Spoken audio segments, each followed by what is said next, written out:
between the pools, creating inextricable labyrinths, generally accessible only on foot.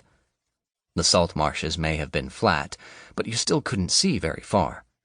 Overgrown earthen walls of varying heights ran alongside the pools and pathways. Scraggy bushes, shrubs, tall grasses, crooked and bleached straw-like by the sun, a gnarled tree here and there. And the cabane, the salt farmers' huts made from stone or wood or metal sheeting, were scattered about. Now that it was September, that dazzlingly bright white was all around, the white of the salt that had been piling up into impressive mounds over the summer.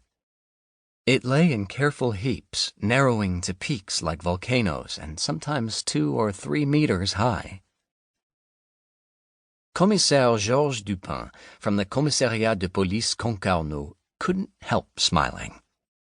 This landscape was surreal. Amazing scenery.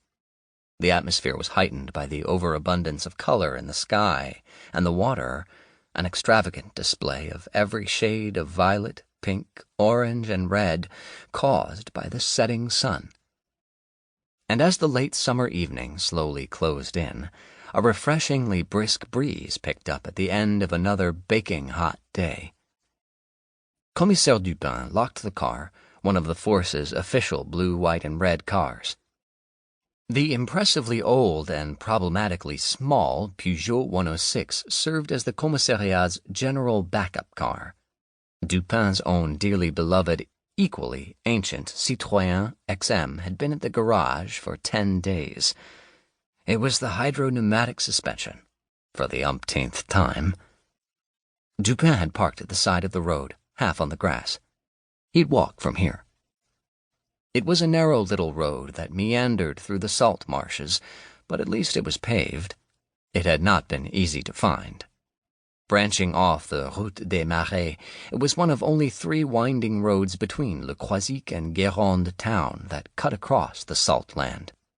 Dupin looked around. There was nobody in sight. He hadn't met a single car on the entire Route des Marais. In the salt marshes, it seemed the day had come to a close. He had only a hand-drawn sketch of the place he was trying to get to.